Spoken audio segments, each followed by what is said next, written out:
आइए गीता चिंतन में आज हम अध्याय 3 कर्मयोग श्लोक नंबर 41 का चिंतन करते हैं, जिसमें भगवान अर्जुन से कह रहे हैं कि अर्जुन,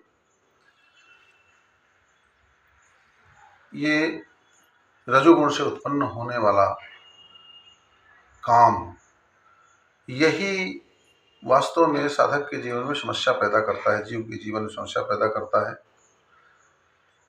और इसके वास स्थान बताए मन, बुद्धि, इंद्रियां जब इसके बस में हो जाती हैं तो फिर ये इसी संसार में भटकाती रहती हैं, संसार ही अच्छा लगता है। इसलिए भगवान का कथन है अगले 41वें श्लोक में, तस्मात्मिन्द्रियाण्यादौ नियम्य भरत सर्व पापमानं प्रजह्यैनं ज्ञान विज्ञान नाशनम।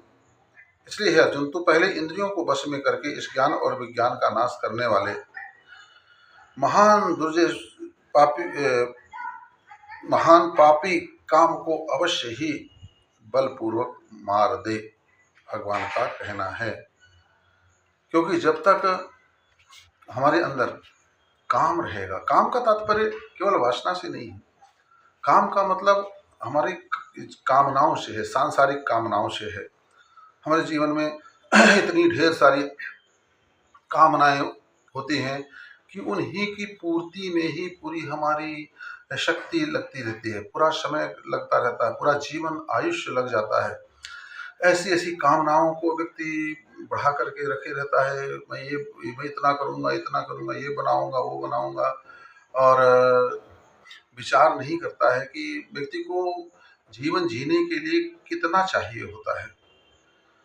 मगर संग्रह करने की प्रवृत्ति इतनी ज़्यादा हो जाती है कि वह उसका गुलाम बन जाता है, और यद्यपि उसका उपभोग नहीं कर पाता, वह उपयोग नहीं कर पाता, वह संसार की जितनी भी भोग की वस्तुएं हैं वो सारा भोग आपको मिलने वाला नहीं है। ये तो जिसके भाग्य में जितना लिखा हुआ है वह उतना ही प्राप्त होगा। आप लाख इकट्ठा कर लें, अगर आपके जीवन में जो है अगर 1 क्विंटल शक्कर खाने को लिखा है तो उतना ही मिलेगा, उससे ज़्यादा अगर खाओगे तो शुगर हो जाएगी, परहेज करना पड़ेगा। लोगों को भोजन में परहेज करना पड़ता है, अब तेल नहीं खाना, अब रोटी, अब आटा नहीं खाना, किसी को कहते हैं अब चावल नहीं खाना है, अब किसी को ये छोड़ना पड़ेगा, वो छोड़ना पड़ेगा, क्योंकि कोटा पूरा हो गया। हर व्यक्ति का अपना कोटा होता है। इसलिए तुम पूरा संसार इकट्ठा कर लो, मगर वह संसार का भोग तुम्हें मिलने वाला नहीं। मगर फिर भी वो अपने रजोगुण के कारण कामनाएं इतनी बलवती होती हैं कि वह जो समय हमारा आत्म कल्याण के लिए लगना चाहिए, उस समय को भी वह खा जाता है। इसलिए भगवान का कथन यह है कि इस दुर्जय शत्रु को तू मार डाल का मतलब जो है अपना रजोगुण को से सतोगुण की तरफ बढ़ जा, रजोगुण को मिटा, उसके लिए साधना कर, उसके लिए उपासना कर, उसके लिए त्याग कर, प्रतीक्षा कर, जप कर, तप कर, दान कर, पुण्य कर। जब ऐसा करेगा तो ही यह मारा जाएगा। ध्यान रखना, कामनाएं हमारे अंदर बहुत हैं, उसका कारण रजोगुण है। हम जो है पूजा पाठ बहुत करते हैं, उसका कारण सतोगुण है।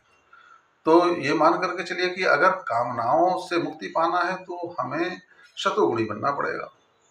संसार की चाह अगर मिटानी है तो सतोगुणी बनना पड़ेगा, और उसके लिए ध्यान है, साधना है, उपासना है, आराधना है, जप है, तप है, दान है, पुण्य है, सतोगुणी आहार है, सतोगुणी चिंतन, सतोगुणी कर्म।